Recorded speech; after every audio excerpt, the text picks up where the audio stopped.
You're watching Study with Sudhir, and with this video we are starting with the civics portion of the SWS History and Civics course for ICSE class 10.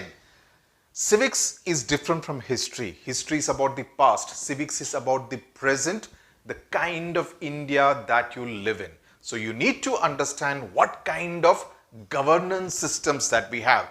And trust me, you are in the best hands.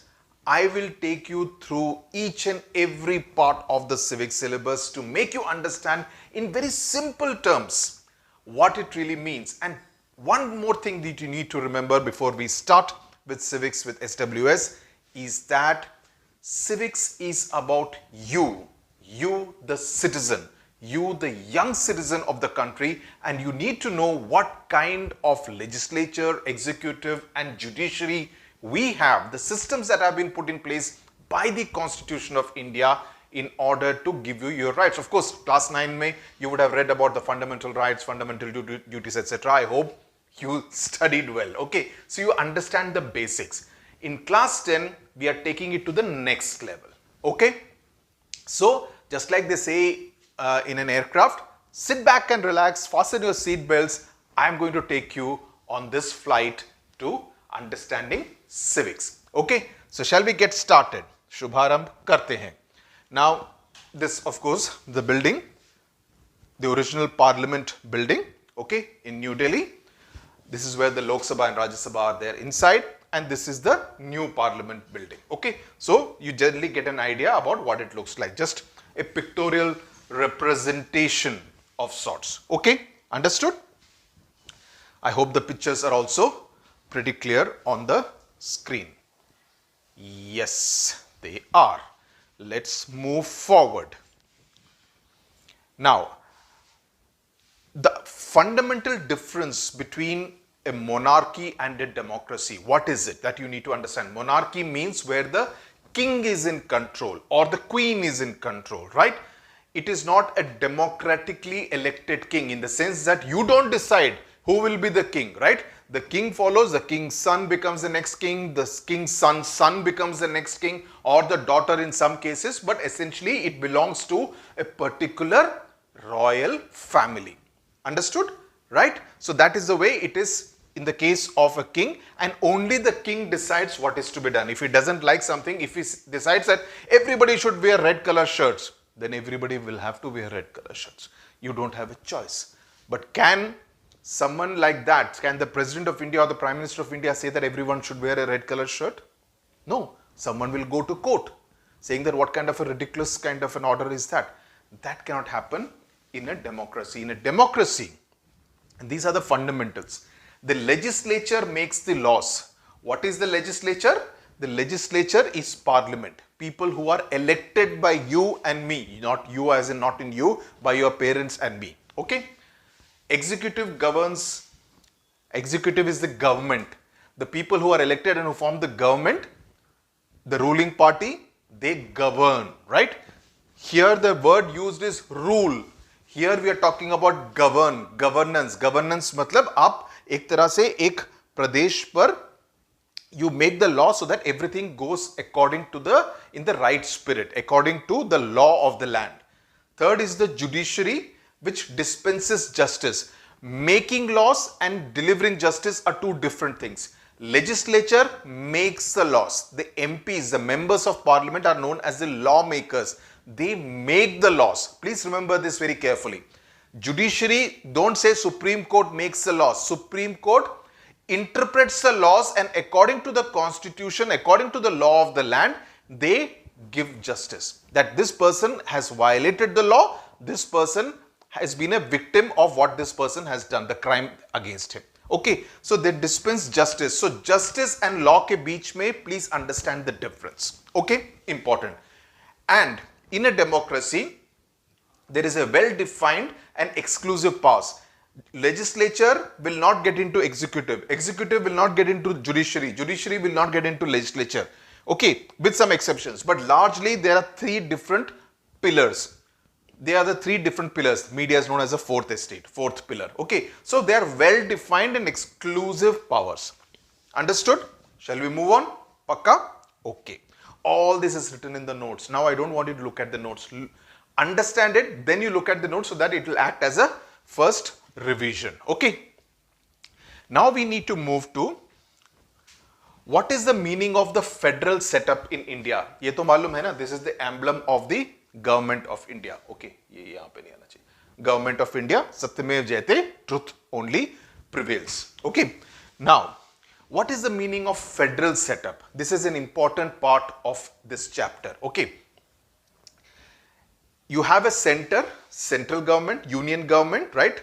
You have the different states in the country, right? You know that much. The administrative powers are divided between the center and the states. Divided being a key word. The administrative powers are divided between the center and the states. There is equal distribution. Center will do this, states will do this. It's very clear. That's a federal setup. Federal means it's a federation of states in the sense that you have different states which together are forming the Union of India. Okay. The second one is that both are supreme within respective spheres.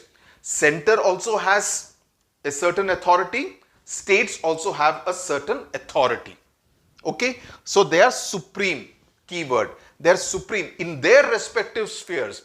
That Maharashtra government or Gujarat government or Odisha government will have certain powers. Okay. Center cannot interfere in those powers. Similarly, center will have powers in, say, matters of defense, matters of external affairs. Government of West Bengal cannot interfere in that. Understood? That is the thing of both are supreme within their respective spheres. Okay? States are not agents of the center. This is an important one. Not agents. Not ko isliye I put in capital letters so that you understand. They are not agents of the center. ये नहीं कि जो center करेगा, जो center बोलेगा, state has to this thing.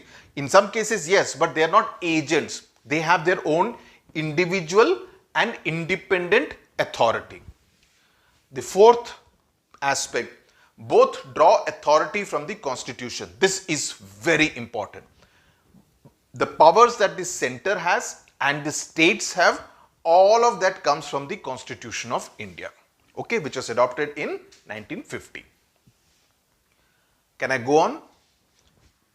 You have understood. Now, see what happens is that as opposed to the federal, there is something called the unitary in which everything is vested in one authority. All the power is vested in one authority.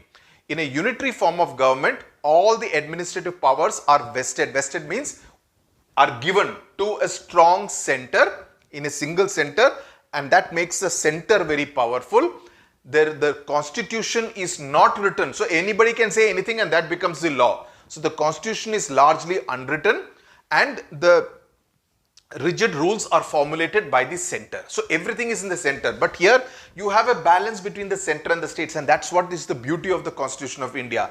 They have this thing that no, you cannot make everything one entity very powerful. So there has to be balancing. So the states balance out the powers given to the center. Okay, I hope you have understood till now. Center of course is powerful, but states act as a counterbalancing force. Why is a federal setup? Have I moved ahead? Yeah. Now, there are two types of federal setup in the world. I'll just give you, this is more of a GK kind of thing so that you understand. One is the coming together federation. Just understand this. Coming together federation, I've written it in the notes also. Where independent states come together to form a federation, which becomes a country, right? States are strong. The states are very strong and they enjoy powers equal to that of the central government, on par, equal to that of the central government. The examples are United States of America, which is why the name itself conveys that. United, we are not called United States of India. They are called the United States of America, Australia, Switzerland. These are of the examples of the coming together federation. The other type are the holding together federation, in which a country divides its powers between the central government and the governments in the different states or provinces. In some places it's called provinces. But the central government is more powerful than the states, what I told you. It has more powers, but this act as a counterbalancing. Examples are India, Spain, Belgium. Okay, just as a GK, just understand it so that you have a clear idea about what I am talking about. Now, why is a federal setup important for India? Parliament, this is North Block, South Block, where all the decisions are taken, where all the government ministers, senior secretaries, etc. sit in Delhi. Okay, just understand this. And iske upar jao is where the Rashtrapati Bhavan is. Now, in an Indian federal setup, why is the federal setup important for India? Is that only then it is not possible for states to break away. Otherwise, if you don't have a holding together kind of a glue, गोंद जो हिंदी में बोलते हैं, right? If you don't have that kind of a sticking force, states will decide that I want to break away and form my own country, right? We don't want that kind of a situation, no, where some states say that I will break away and I don't want to be part of India. So the federal setup holds together all the states, and this is important for the unity and the integrity of India. Understood? समझ जाया करो, इसमें कोई rocket science नहीं है. If you understand all these terms and you understand it like कि I'm understanding a machine. It's like a machine's inside working that I'm talking about. How is the machine built? So you understand the working of the machine, you will understand it. Simplify it in your mind. समझ गए? So it is not possible for states to break away. It is important for the unity and integrity of India, and it is safe from separatist forces. Separatist means people who want to break away. अलगाववादी ताकतें बोलते हैं हिंदी में, ऐसी हिंदी आपको समझ में नहीं आएगी. But essentially, the federal setup ensures that India is safe from separatist forces fighting to divide India and break it into different pieces.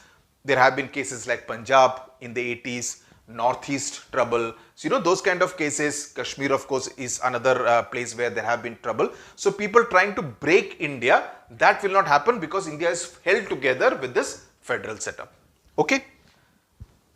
Now, what are the features of the federal setup is something which you need to know. Okay. The first one, what I already talked about, this is a bit of a repeat. Division of administrative powers between center and states. Clear? Supreme Court is there to safeguard the distribution of powers, in the sense that, if the Supreme Court feels that the center is taking away too many powers from the government of Rajasthan, then the Supreme Court can interfere and say that no, under the Constitution of India, this power should be given to that state government. The center cannot take away that power. So the Supreme Court, in that sense, it will safeguard the distribution of those powers. Both the center and states are supreme, what I said earlier, and have adequate financial resources. सबके पास अपना पैसा होगा अपना spend करने के लिए. Okay, they will have enough money, funds to take care of. Nobody can violate the limitations of the Constitution.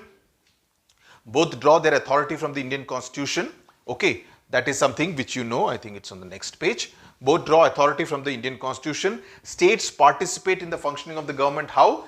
By the Rajya Sabha, about which I will talk about a little later in this chapter. Okay, about the functioning, because Rajya Sabha consists of MPs which are elected by the states. Okay, so that way states also get to participate in the functioning of the government, because some Rajya Sabha MPs become ministers in the government. Supreme Court is guardian and final interpreter of the Constitution. This comes as a 1-mark question. So please remember, if you are asked who is the guardian and final interpreter of the Constitution, it is mere bhai, Supreme Court. Okay. Supremacy of the written Constitution, that the Constitution is supreme. Whatever is written in the Constitution is finally the final word. It is both rigid and flexible. Why is it rigid? Because जो उसमें लिखा है, that is what is followed. Flexible because you can make amendments to the Constitution, and many amendments have been made to the Constitution which was adopted in 1950. Okay. Now, while this is there, federal, there are some features of the Indian Constitution which make India a unitary form. Federal means what I told you, federation of states. Unitary means where the center is more powerful. Okay, so what are those features? So which is why the Indian Constitution is very unique. It has both federal and unitary features. 2-in-1. Ye bhi hai, ye bhi hai. We have done both. Okay, so it's a 2-in-1 kind of a system. So let's understand what is this 2-in-1 system. Ye samajh mein aa gaya. Let's now move to the unitary one. The non-federal features or the unitary features. There is a single constitution. It's not as if every state has its own constitution. Jammu and Kashmir used to have its own constitution, that was scrapped. Okay, so now it's a single constitution for a citizen from Kashmir to Tamil Nadu, from Gujarat to Meghalaya. So you have a single constitution that binds everyone, you the citizen, I the citizen, everyone else, right? So it's a single constitution. The center is strong, right? The center is strong, and usme kaise pata chalta hai? How do you know? There are 3 lists in which different subjects are listed: education, health, agriculture, irrigation, foreign affairs, defense, everything. And they are put into different lists. One is called the union list, one is called the state list, one is called the concurrent list. Abhi ye kya hai? Union list consists of items where the center will legislate. The government of Kerala cannot legislate on an item which is mentioned in the union list. For instance, foreign affairs, telecom, defense. The government of Kerala or the government of Karnataka cannot legislate on that. That is in the union list. Okay.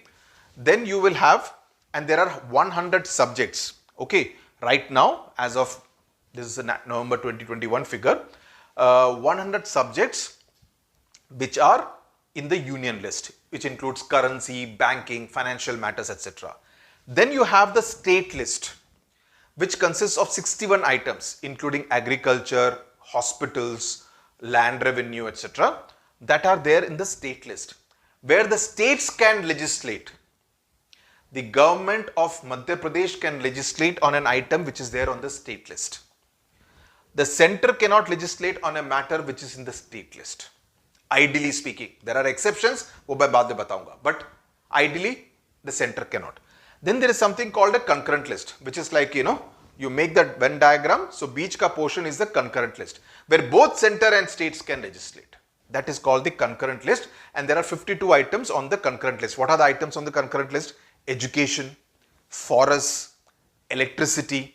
Okay, these are kind of things which are there on the concurrent list, where both the center and the states can legislate. So government of Uttarakhand can also legislate, central government can also legislate.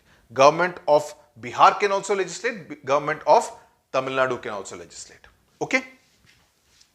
I hope समझ में आ रहा है बंधु, आ रहा है? समझ में आना चाहिए. Just, as I'm saying, don't overcomplicate. Civics is easy or difficult depending on your approach. Okay, so aap aur hum in this partnership will make civics a cakewalk. Okay. Okay, then the other unitary feature of the Constitution of India is single citizenship. It is not as though a citizen who is living in Chennai has a separate passport of the Republic of Tamil Nadu. No, there is nothing like that. A person staying in Tamil Nadu, a person staying in Haryana, a person staying in Assam, all of us carry the same passport of Government of India, Republic of India. So it's a single citizenship. Okay. Inequality of representation to Rajya Sabha. Now this is again a little tricky. Please listen to this carefully. There is a Rajya Sabha, there is a Lok Sabha. Okay, we will be dealing with both of them. I'll tell you briefly about Rajya Sabha. Rajya Sabha, the MPs are elected by the MLAs in the Legislative Assembly. The MLAs who are the members of the Legislative Assembly in different states, Telangana, Andhra Pradesh, Maharashtra, Karnataka, Chhattisgarh, whatever is there, the MLAs who are there, they elect the MPs who are sent to the Rajya Sabha. So in that sense, which is why Rajya Sabha is also called as a council of the states. So Rajya Sabha is like the representation of the states. Okay, lekin, that was a federal feature. The non-federal feature is that it is not equal in the sense that Telangana, the number of MPs that Telangana sends will not be equal to the number of MPs that Uttar Pradesh sends. Why? Because it's dependent on population. So Uttar Pradesh is the most populated state in the country. So Uttar Pradesh will send many more MPs to the Rajya Sabha compared to say a Puducherry, compared to say a Kerala. Okay. So that is something very different. So for example, Uttar Pradesh sends 31 MPs to the Rajya Sabha. Okay, the highest. Manipur sends 1. Why? Because of population. So if you get a question, you need to mention that it is on the basis of population that the representation to the Rajya Sabha is decided. Samajh mein aa gaya bandhu? Last one, existence of union territories. Union territories are different. Dadar and Nagar Haveli. You have Lakshadweep, right? They are directly governed by the union government through a lieutenant governor. LG बोलते हैं. Lieutenant, LIEUTENANT. Lieutenant governor. Okay. Delhi and Puducherry also have lieutenant governor because these are slightly unique kind of territories. Lakshadweep has an administrator. They don't have an LG, they have an administrator. Daman and Diu, Delhi, Puducherry are UTs, but Delhi and Puducherry have a state assembly also. In fact, an interesting sidelight that I would want to tell you is that Delhi used to be a state till 1956. Delhi, some of you may be from Delhi.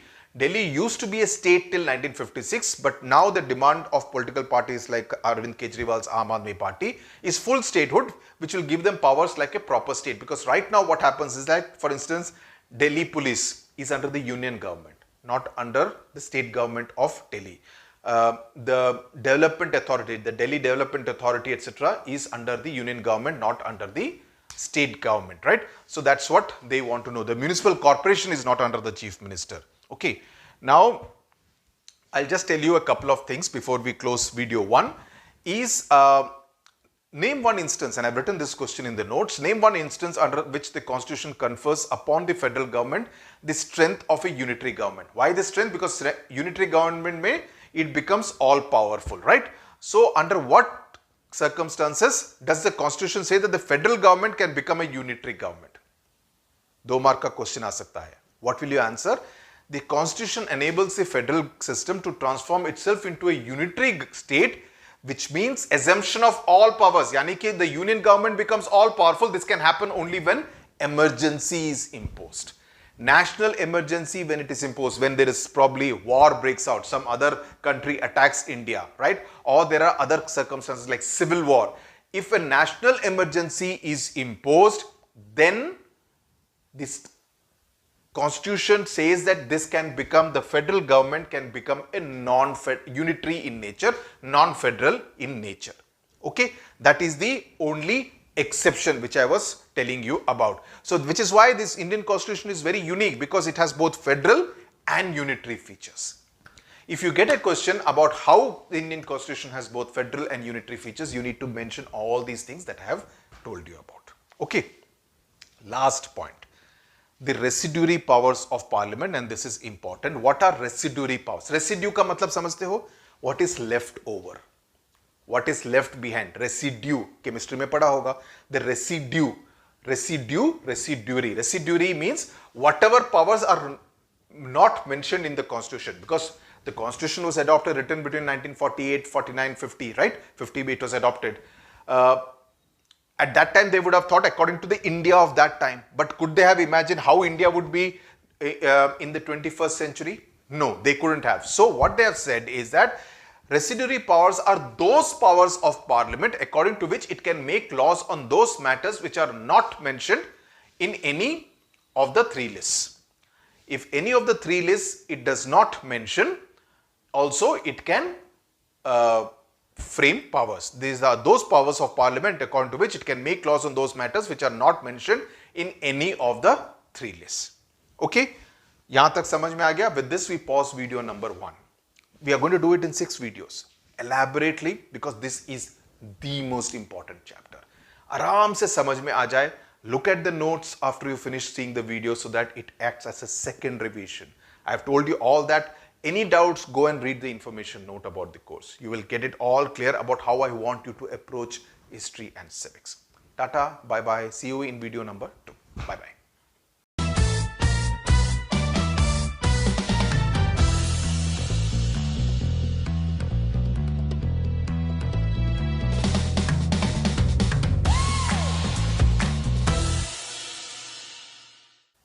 Welcome back. I hope you have seen video number 1. In video number 2, we are going to get ahead and talk specifically about the different constituents of the Indian Parliament, because after all the chapter is about Indian Parliament. Look at this particular slide. What do you see? You see the Parliament building. You also see what is Parliament and the different constituents of the Indian Parliament. right? So what is Parliament? Parliament is the body of people's representatives. That is, people who are elected by the politicians, rather, who are elected by the people of India, the citizens of India who have the right to vote. They elect the people to Parliament. It is a supreme power of governance because all the power to govern India is vested in these people, members of Parliament. It is the legislative organ of the government. Please remember, one mark question, legislative organ of the government. And it makes or changes laws, which is why, as I said in the first video, the MPs are called the lawmakers. Lawmakers, the word is used for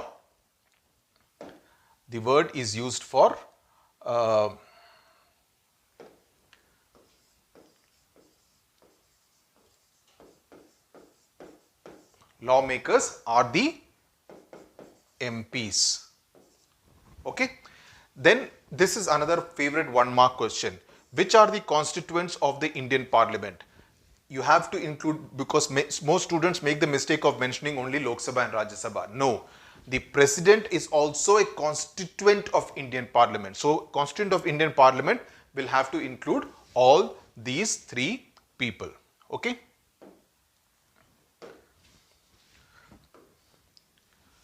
Let's now move to the Lok Sabha. Now, what you see on screen is the inside of the Lok Sabha.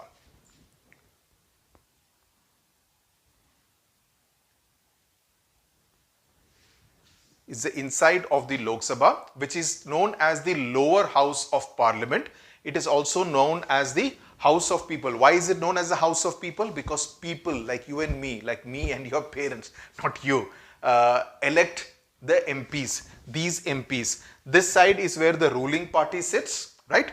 This is where the Prime Minister sits. This is where the Speaker sits. This is where the opposition sits. So the leader of the opposition will sit on this side. The Prime Minister will sit on this side. This side will be the ruling benches, ruling party. It's also known as the Treasury bench. Why is it known as the Treasury bench? Because they are in charge of the Treasury, the finance of the country, right? And this is where all the secretarial staff, they who note down what each MP says, etc. said. So this is how the Lok Sabha inside looks. Okay. Now it is known as the lower house of Parliament. Rajya Sabha is known as the upper house. Okay. It is known as the House of People. It has a 5-year term. That is, if someone is elected, he or she will be an MP for 5 years unless he resigns, unless he's, circumstances force him to quit the house. The maximum strength of Lok Sabha is 550. Right now it's 543. But it is 550 is the maximum strength right now of the Lok Sabha. Allotment of seats is done on the basis of population, just like in the case of Rajya Sabha. Allotment of seats, for instance, Andhra Pradesh has 25 Lok Sabha MPs. Maharashtra has 48. Bengal has 42. Kerala has 20. Tamil Nadu has 39.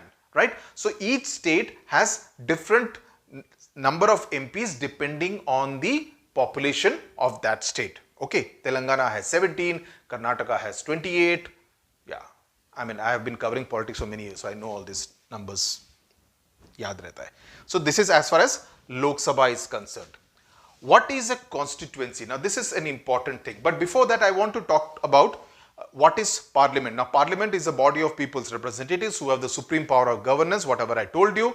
The word is derived from the French word called parlement. Okay, ye likhna tha.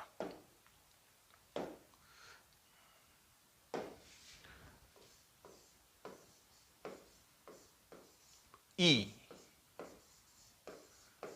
This is a French word. Okay.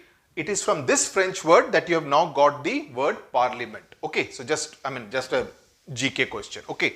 Lok Sabha, etc. I already told you 543 is the present strength, 530 from the states and 13 from union territories. Okay. What is a constituency? Now, constituency is an area whose voters elect a representative to a legislative body. Okay.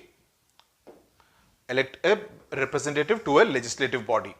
Each state, Andhra Pradesh, Telangana, Karnataka, Gujarat, Rajasthan, Haryana, Punjab, each state and union territory, Delhi, Puducherry, etc. is divided into areas called constituencies for election purposes. Right? Like for instance, Mumbai West is a constituency. Mumbai South is a constituency, right? Puri will be a constituency in Odisha, right? So different Varanasi is a constituency, right? From where Narendra Modi is elected. So you have different constituencies for different, from where a member of parliament is elected. One member is elected from one constituency. One constituency, one member of parliament will represent in the Lok Sabha. Right now, India has 543 Lok Sabha constituencies, what I told you. 530 from the states and 13 from the union territories. The maximum it can go to is 550. Okay. Now, election to the Lok Sabha, how does it happen? Universal adult franchise. Universal adult franchise ka matlab kya hai? What does it mean? It means that citizens above 18 years of age, when you reach the age of 18, you will have the right to vote and participate in electoral democracy. That you can participate in elections as a voter and have a right to say that I choose this person to be the member of parliament from my constituency, wherever you are, right?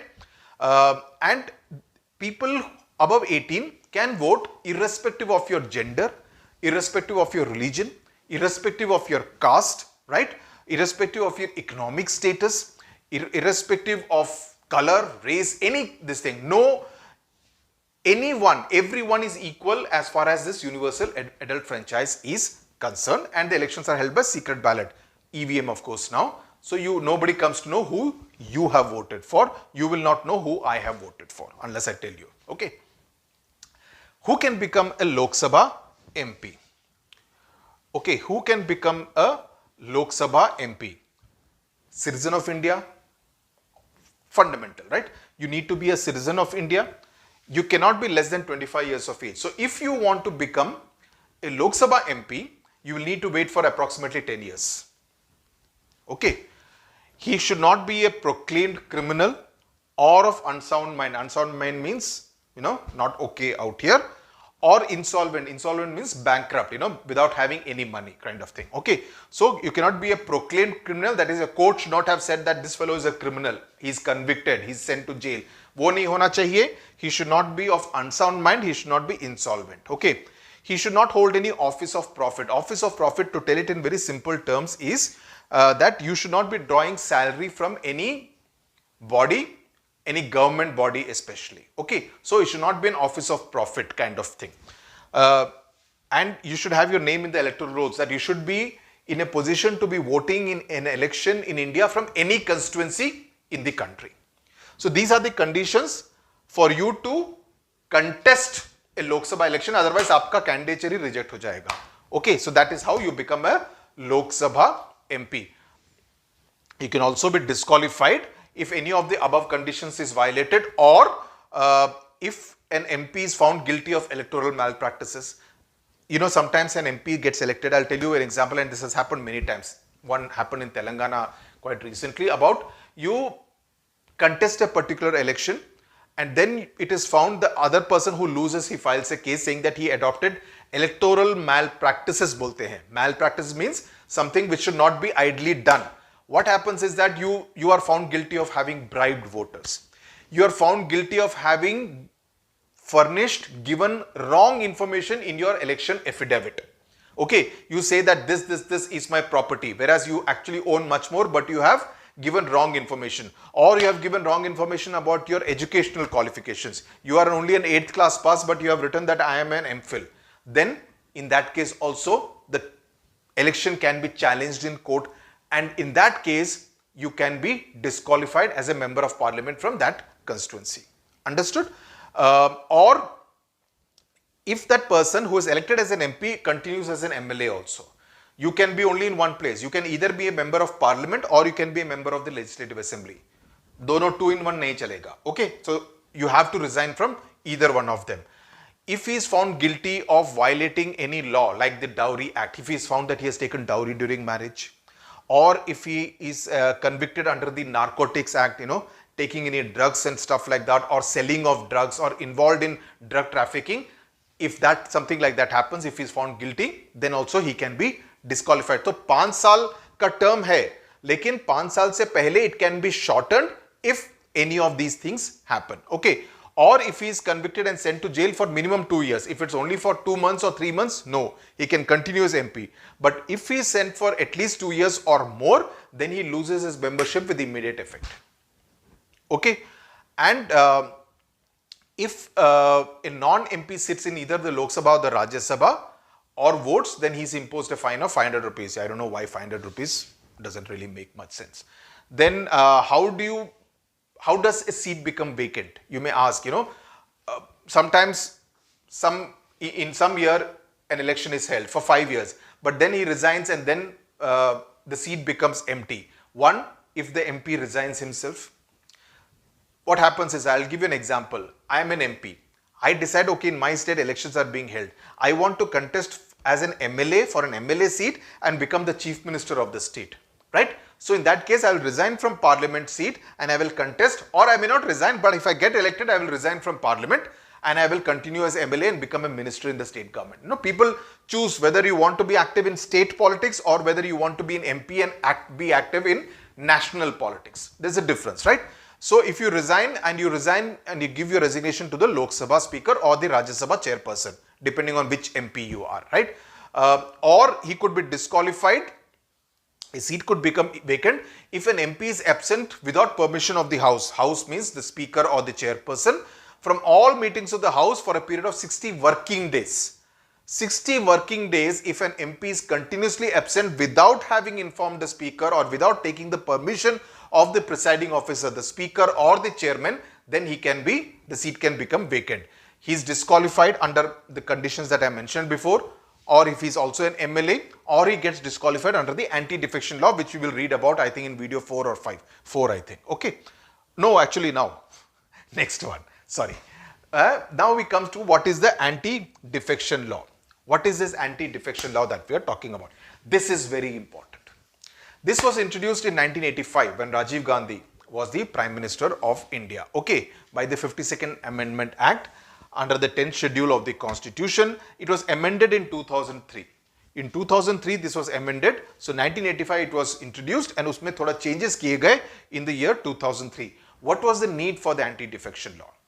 See, what was happening was, and this happened most famously or infamously in Haryana, where an entire set of people who were elected on the symbol of one political party, they all got together and moved somewhere else to form the government. So it became known as Ayaram Gayaram. That became a phrase. Ayaram Gayaram. You kind of this thing. So I have voted you because I think, oh, you are a candidate of this party. I like this party, so I have elected you as an MP or an MLA from this party.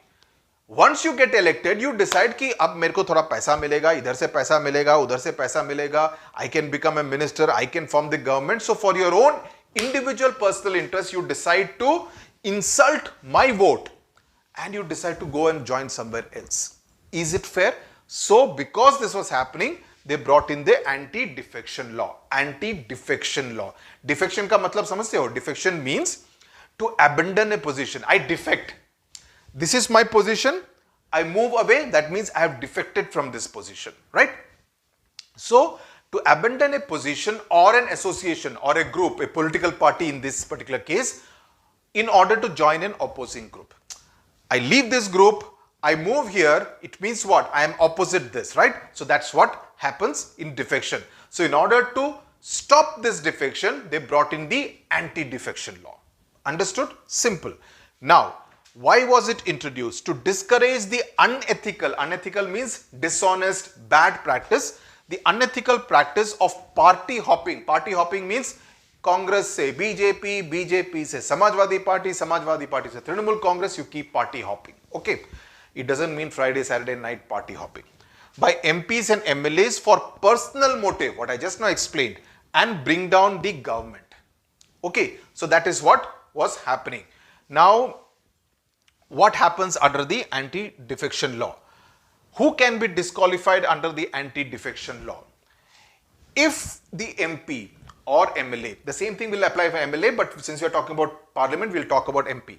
If the MP votes or abstains contrary to directive of his political party, simple language, there is a bill which is being introduced in Parliament, anything, okay. The party says that this is our position, ideological position. We are opposed to it. Okay, what the government is saying that we will bring this law, it's introducing this bill. The opposition says that no, I don't like it. This political party does not like it. So it says that we will oppose it. So what it does is that it issues what is called a whip, WHIP. Okay, that's what it is commonly known as.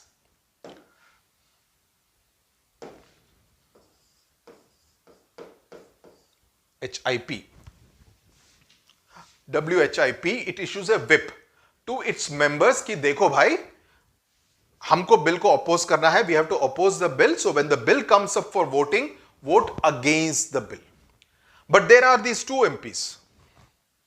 They think, no Baba, we will vote in favor of the government. We will vote in favor of the bill. Then what happens? Then if that happens, if he votes or abstains from voting, or he says that I will not vote, abstain means abstain from voting. His party has said vote against, but you are saying that I will not vote at all. So you are violating the directive of the political party, your political party. So if you vote against it or abstain, contrary means against the directive of the political party, then you can be disqualified under the anti-defection law. Understood? If he voluntarily gives up membership of his party, if he says I am resigning from the party, if you resign from the party, then you will lose because you have been elected as an MP of that party, na? So in that case also you will lose your seat. If a nominated MP joins a party within 6 months, nominated MP, which happens in the case of a Rajya Sabha, it happened in the case of Shapan Das Gupta, journalist. He joined the BJP and then he was disqualified and then he had to be put up again as an MP, as a nominated MP. So if a nominated MP joins a particular party within 6 months, then also he will be disqualified under the anti-defection law. If a member elected as an independent joins a party, I am elected as an independent, not as member of any party, but if I join a party, I can be disqualified. Okay, this happened with some MLAs in Gujarat, that they could not join. Okay, so, but there are some exceptions. Exceptions. What are those exceptions? If 2/3 of a party merge with another party, then the MPs or MLAs are not disqualified. Suppose a political party has, let's say, 10 MPs in the Lok Sabha. Okay. If 2 MPs or 3 MPs of them say we are voting against the directive of the party, then they will be disqualified under the anti-defection law. But in case 7 MPs, 7 out of those 10 MPs decide that we will vote against the directive of the party, then they will not be disqualified. Bhala kyun? Because 7 is more than 2/3 of the total strength of 10 of that political party. I'll explain again. 10 is the total strength. If 2 or 3, let's say 3, this thing, then they will be disqualified. But if it is 7, more than 2/3, then it will not be disqualified. Okay, they can continue as MPs and they can either merge with another party or they can form a separate group. Okay, that will be the case. In that case, the anti-defection law will not come into effect. Then decision on disqualification taken by the presiding officer. It's the speaker or the chairperson of the Rajya Sabha. They are the ones who decide on who will be disqualified under anti-defection law or who will not be. Okay, and it can be challenged in court only after the presiding officer has given his order, and this has been violated in many states because the speaker just keeps quiet. He doesn't give his order. So, jab tak speaker has not given the order, you cannot challenge it in court. You see how they take advantage of the loopholes. So, till the speaker gives his order, you cannot challenge it in court. So, speaker doesn't give the order at all. Chup baitha rehta hai. That's what happens to quite an extent in many states. In Telangana, it has happened also. Okay, the term of the Lok Sabha is 5 years. You know that. It can be dissolved before 5 years by the President on the advice of the Prime Minister. During the emergency, the tenure can be extended by 1 year. But after the proclamation of emergency has stopped, emergency has been stopped, then it can be extended only by a maximum of 6 months. Okay, that is as far as the Lok Sabha is concerned.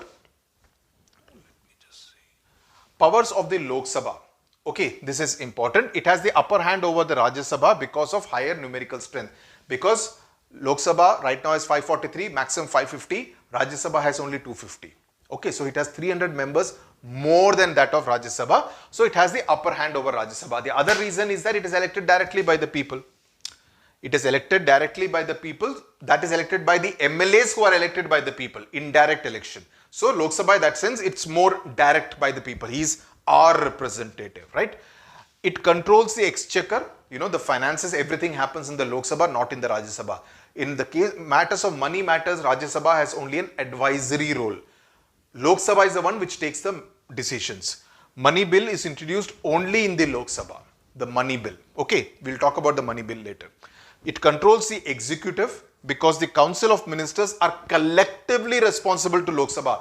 ये collectively responsible and individual responsibility का ध्यान रखेगा. We'll talk about that in the president's chapter also. The council of ministers, the ministers who are there, they are collectively responsible to the Lok Sabha, not to Parliament, to the Lok Sabha. Please remember this, 1 mark question. No confidence motion can be moved only in the Lok Sabha, not in the Rajya Sabha. No confidence motion can bring down the government. So that power is only in the Lok Sabha. So if you are asked a question as to in what way Lok Sabha is more powerful than the Rajya Sabha, you need to give these reasons. समझ में आ गया? That is how it is. Okay. So with this we stop video number 2. 4 more videos are there as far as Parliament chapter is concerned, but I hope you are understanding it. I hope you are enjoying it also. Okay. But easy है, हो जाएगा. Trust me, this partnership will work. Okay. Tata, bye bye.